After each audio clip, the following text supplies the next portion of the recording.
What's going on, boys? Tired evening. I applied for a PhD program and I got rejected. And it didn't fuck me up when the rejection came in because I saw it coming. I didn't realize how stiff the competition was until I was already done with the process. But I knew it would set off things and events that would start fucking me up a bit. One of the things that came to mind as those other things started getting set off and set my mind and my planning a running was disagreements. I don't know about you, but I tend toward conflict avoidance. To the point it's a bit of a problem. But I tend toward conflict avoidance because when you break down disagreements, really you're operating at 0 or 100. Even if you have a disagreement that doesn't go to 100, the limiters are off. 100, which is the worst conflict possible, is on the table. That's the case because you have these moments in life. There is a disagreement, and maybe you think it's just miscommunication on your part. Maybe there's some kind of misunderstanding, and that's what's causing it.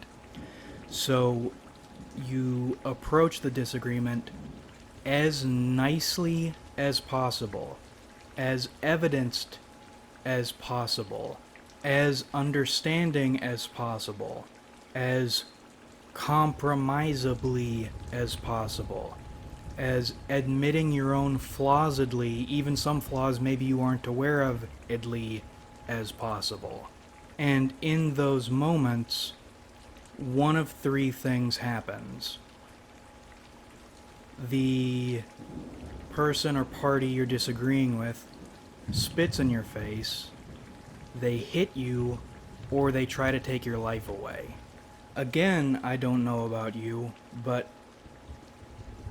I can count the number of people I have disagreed seriously with and either convinced them or had them convince me, and the conflict ended amicably, on my fingers, on one hand.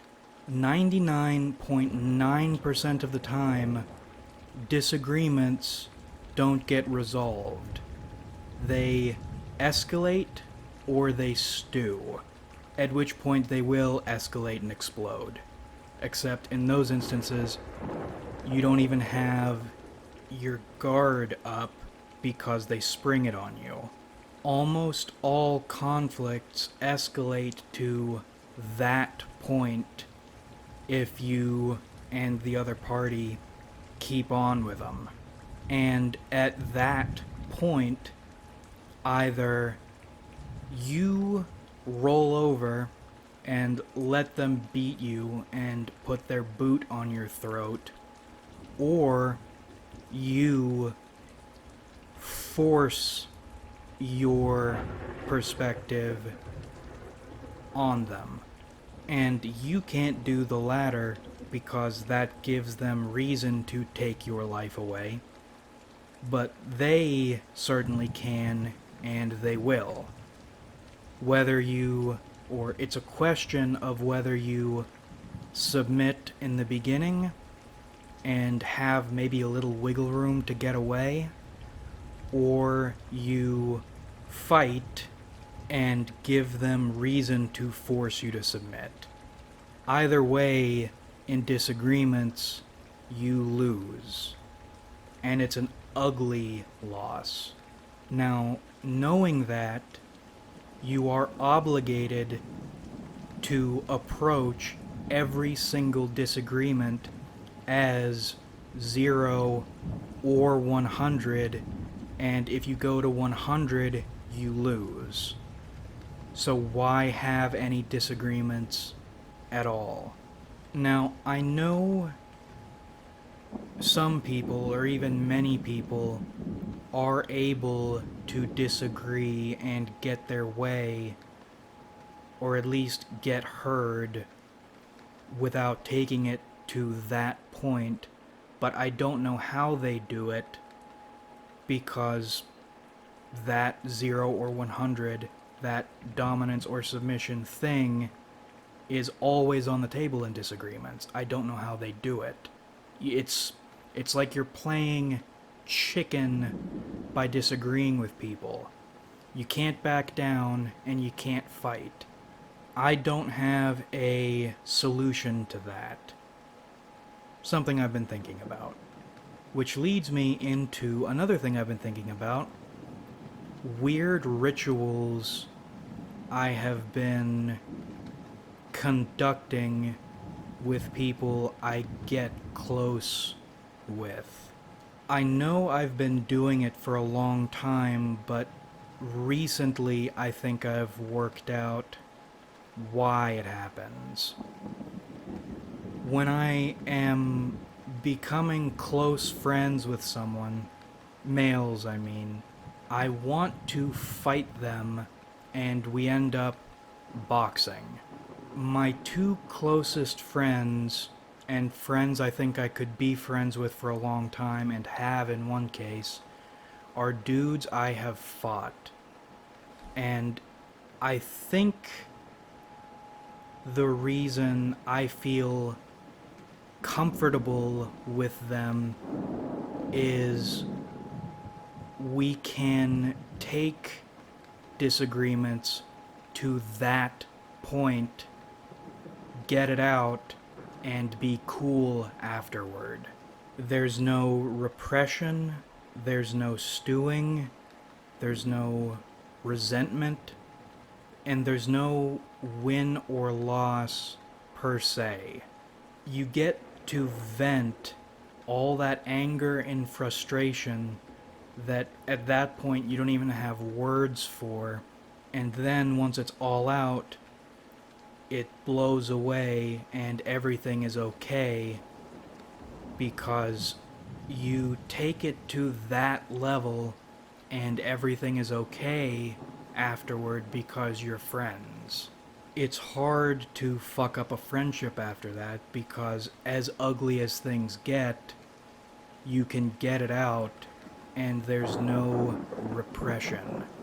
And repression is hot, black, and tarry shit on your heart and in your stomach. It's not good to let fester. But unfortunately, if you want to get anywhere in life, you have to repress most of everything about yourself. Unless you are extremely lucky. And now we'll tell two little stories and maybe an anecdote. I think anecdotes are supposed to be shorter short stories. I don't know. First story. ESTJ high school friend. The good one. I had a not the best idea of what males were supposed to be when I was growing up. And all I wanted was approval from people I thought were cool. And I thought this ESTJ friend of mine was extremely cool because he is. When we were in middle and high school, we bonded over gaming. I had recently been thrown out of the nerd group for not liking My Little Pony, and he couldn't...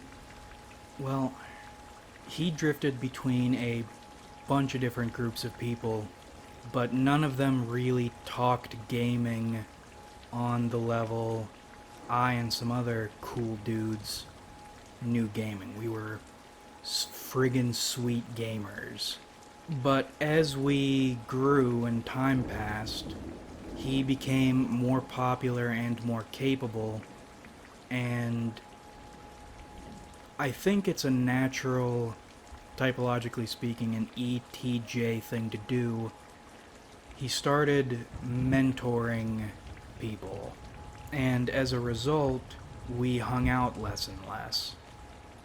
But at that age, I didn't have the scales, the blood, or the mindset not to care. And it bugged me even more because the time we did spend together was really good. We would screw around this small but nice city and get up to teenage antics. We would go through these art galleries. I remember in particular, there was this one art gallery that featured local artists, and one of them was it looked like a child drew it. It was a mermaid fisting another mermaid, and the mermaid getting fisted looked surprised. And this other art gallery we visited was particularly cool because it was a very small place, and oh god, what are they called? It's a word like collector, and I guarantee you it's a synonym for purveyor, but it's a different word. It's like a mixture of collector and purveyor. Anyway, she talked to us and just explained a whole bunch of art stuff to us. And she showed us this super neat art that was in a dark room. And if I remember correctly, it was all done by pencil. And if you lower the lights, it's lower the lights, the white parts of the painting, they're not paintings, they're drawings. The white parts would glow in low light, but it wasn't a black light sort of thing. Weirdest, best paintings I ever saw, made me want to get rich and buy something like them. And in high school, I was the premier wingman for my small group of friends. Any date I chaperoned, for whatever reason, always went and ended spectacularly. No idea why. But there were a few funny stories involving this ESTJ friend doing that were good and memorable. And one of the moments, similar to that, in a similar vein, that meant the most to me because I'm sentimental for some reason. My first relationship was long distance with a girl who had never seen the beach.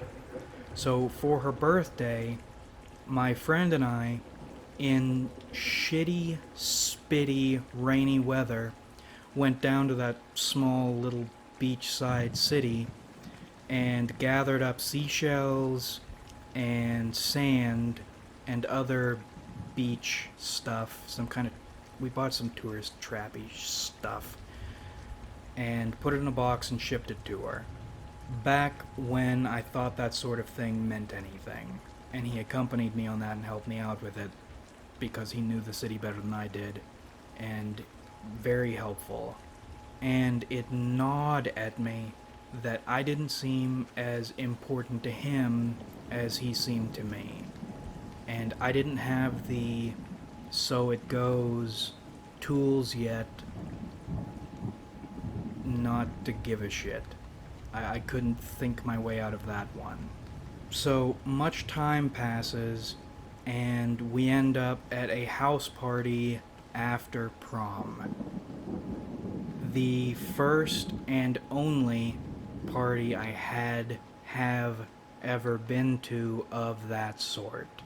Many things happened at that party, but I had boxing gloves in my trunk. So I got them out and suggested to my ESTJ friend, why don't we do a bit of boxing and give everyone a good show? In part because I had nobody else to speak with there. I wasn't familiar with anyone. I was completely out of my element. The 3 other people I brought were angry that we were there, and they were causing me problems. And in part because I did want to put on a show. I love showmanship.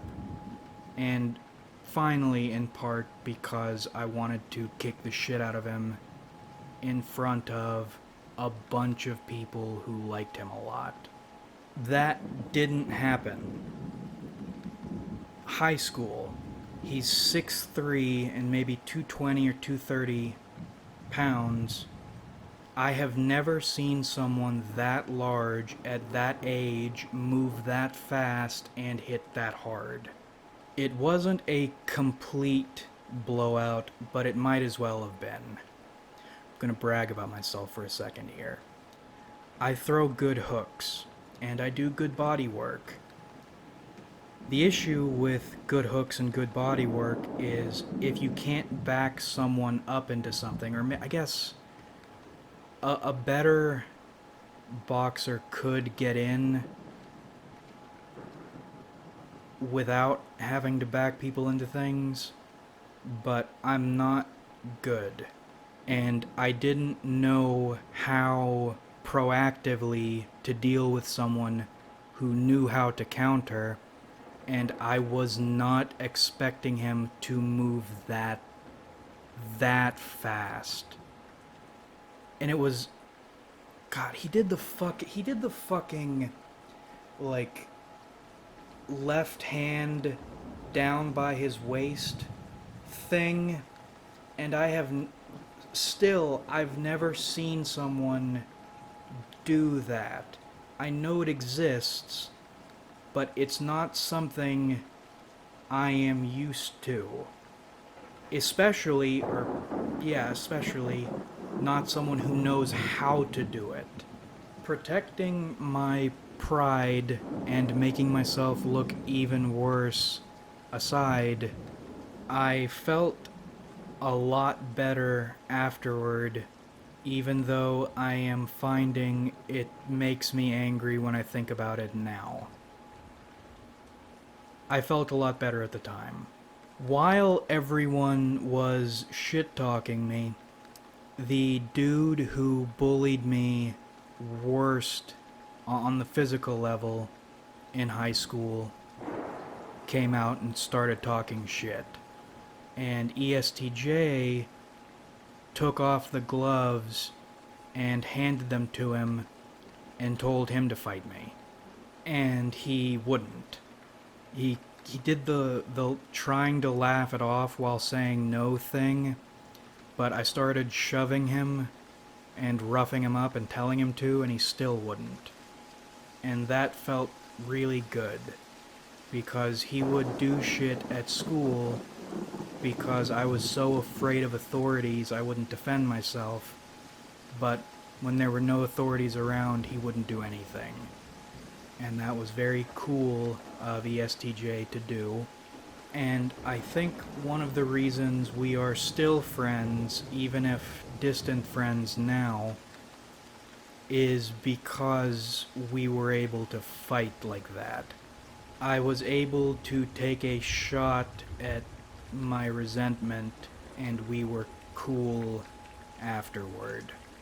I think the reason I'm angry now is I don't like losing, and I am in the middle of a number of you lose situations at most turns.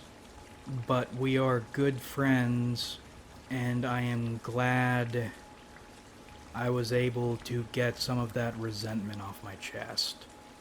Earlier in the video, I framed the whole fighting to get rid of repression thing as a mutual thing. I think the story I just told was completely one-sided. And now I don't know what to make of that.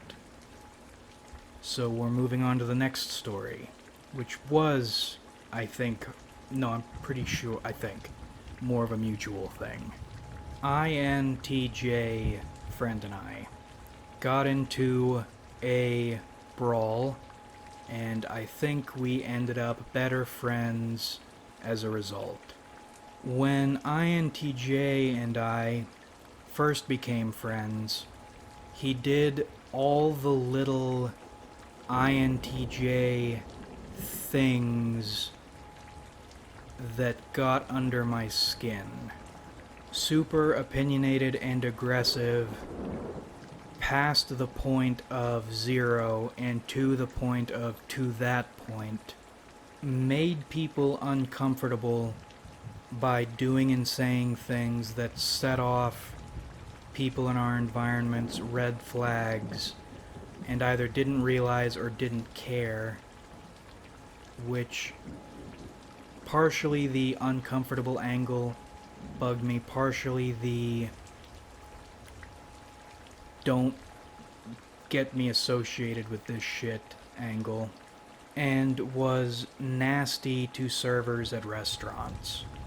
Now, I don't follow the school of worship the ground servers walk on. They are so pitiful, we must help them at every turn, because I worked food service, and food service people are just as shitty as everybody else. And I get the sense some people are super nice to servers for clout, which bugs me. But I am of the mind any service job is the shittiest job imaginable, and you shouldn't make it any worse for them. Now, the story that set it off. We were at a bar, and I refused to drink, and he was pouting and being passive-aggressive. And I don't like when grown men get pouty and passive-aggressive, because passive aggression is just thinly veiled aggression, and it makes me want to throw people. And it was very late, and our bartender was this super nice lady, and there was some kind of server party going on. I think it was one of the people's birthdays, and they had chocolate cake, and she brought us some chocolate cake. She didn't need to. It wasn't a party for patrons, but she had seen us around a lot, so she was being nice. You don't meet people that kind ever. Now, INTJ bought this plastic refillable mug. You could get more drinks for less money. And I was drinking at that point because I didn't know how to say no, and I was having trouble calming down my anger at that point. For me, few things are able to get me angry at the drop of a hat just like that. This was an anger that had been building for a while. And we were getting ready to leave, and INTJ stopped our bartender and kept telling her to take the mug he was using and wash it and put it back with the other mugs that were for sale and give him a new one. And that in and of itself made me mad. And the bartender ended up saying something like, "I'm sorry, I can't do anything right," and she sounded defeated. And that got me extremely mad. And I think what got me angriest was, and this is why cognitive functions are useful explaining this sort of thing, once I thought about it, technically he was right. Because we're drinking the glass mugs. So many people have drank out of them, they get washed, they get reused. It shouldn't be a big deal. There is something about washing and reselling something that is supposed to be unused. You wouldn't go into a grocery store and buy a cup that other people had used. There could have been a policy about it, but if there were, neither of us knew about it, and even if there were, again, once you think about it, it wouldn't make sense based on reusing cups in restaurants, but something about that still seems wrong. And I still haven't been able to place my finger on why, and I think that's part of what made me so angry. There's something wrong with this, but I'm having trouble explaining it. And that's on the micro level. Now zoom back out. The way INTJ is doing it. He keeps on ordering her to give him a new one after she's been so nice to us and clearly still wants to be nice, but is uncomfortable and doesn't like someone pointing a finger at her. And you know a customer service person that late near the end of their shift isn't thinking about this washed, unwashed conundrum, and other people, the few patrons and staff who are there, are looking and getting angry, and I'm looking bad by association, and I have to clean up the mess, and ultimately, none of this would be happening if you would just take your sippy mug and go, you pouty little thing. So at that point, I order an Uber, he buys some vodka, and we go back to my apartment. And one of the many INFPs the universe dumped on me is there. And INTJ is just having a blast, doesn't even realize that I want to throttle him. So we drink with INFP some, and a while later, I suggest we do some boxing. Go outside in the parking lot.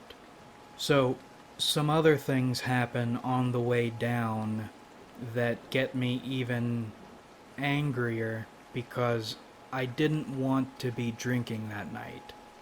And again, I didn't know how to say no. This story is when I started saying no. We get outside and we have no boxing gloves, but at that point, who gives a shit? So we get to boxing. And it doesn't last long at all because INFP, a beetle-like psyche, but good on this occasion, was reffing and called rounds after pretty much anyone landed a hit. It went surprisingly well, even though my stupid ass tripped and fell and had to breakdance my way back up to my feet. He bruised my forehead and I bruised his jaw. Those were the two major strikes of the evening. But I felt a whole lot better after that. And I feel better twofold. I feel better now telling the story even, because I know I was pissing him off the way NTPs piss NTJs off. If NTJs piss NTPs off a certain way, NTPs piss NTJs off a certain way, and I knew it was happening. We both got to hit each other in the face over things that were annoying us, and we were still cool afterward.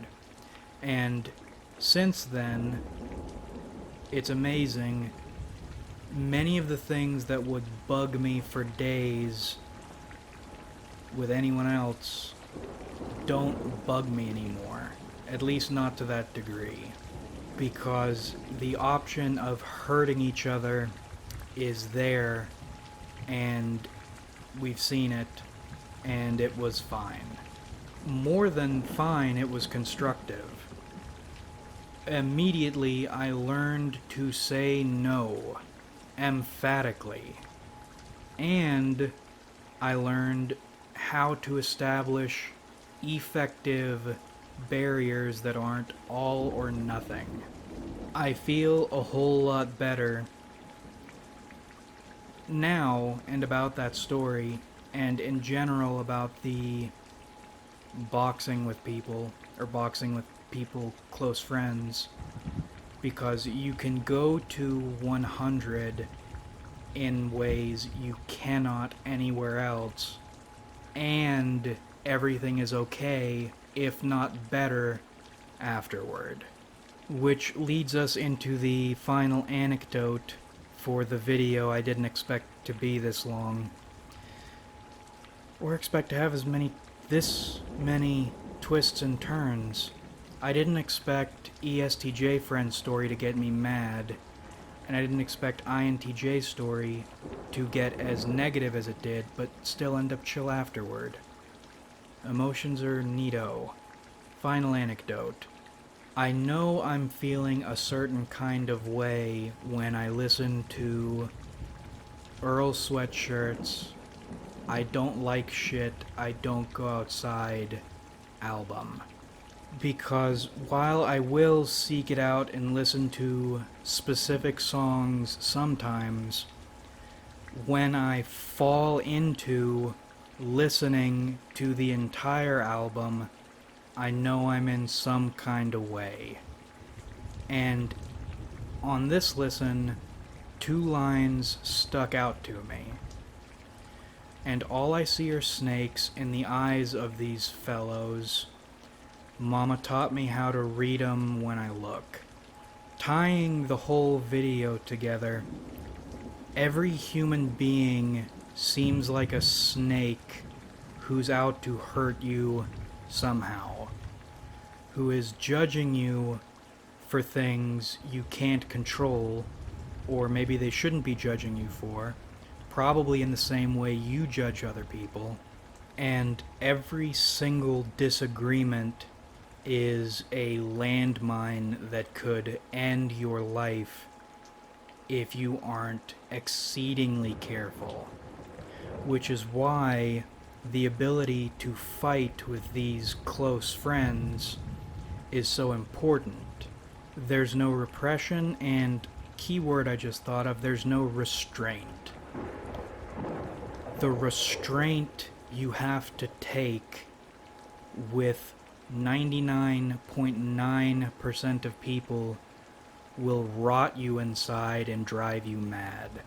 Having just 1 or 2 people you don't have to restrain yourself with feels liberating. And finally, Mama taught me how to read 'em when I look. I think I've always been on some weird Freudian shit, maybe more toward my father than my mother even, but it has ramped up hard in the last 2 years. I think it's because my mother is one of the only people I absolutely trust, and that freaks me out because she's not always going to be around. And why can't I find other people like that? And on the typological level, my mother is an ISTP. She is good at reading people, and most of her predictions and assessments, for whatever reason, turn out to be right on the money. Everyone and everything is bad, and I am thankful for the few people I can count on, and the memories and futures I hope to have with them, unless that doesn't happen. But that about rippity wraps this one up. I hope you enjoyed watching, because I certainly enjoyed making it. I haven't done one of these in a while, and it was a roller coaster I wasn't expecting. Like if you enjoyed, because it helps me out a lot. Subscribe if you haven't, because we do this shit sometimes. And comment your thoughts, because I love hearing from you. What are your thoughts on disagreements? What are your thoughts on repression and restraint? What are your thoughts on albums you fall into when you're feeling some kind of way? Let me know. I love hearing from you. Thanks again for watching, everybody. Really, we have a lot of fun on this channel. So much fun. In fact, you can find the fun in a jewelry store and buy it for not a crazy sum of money, but for you it's kind of crazy, and wear it around so you can project the way people expect you to project, but then judge you for. But you end up enjoying because it makes you feel good and it looks nice. It's a nice piece of fun you have there. That's how much fun we have on this channel, and I look forward to doing this with you guys again in the future.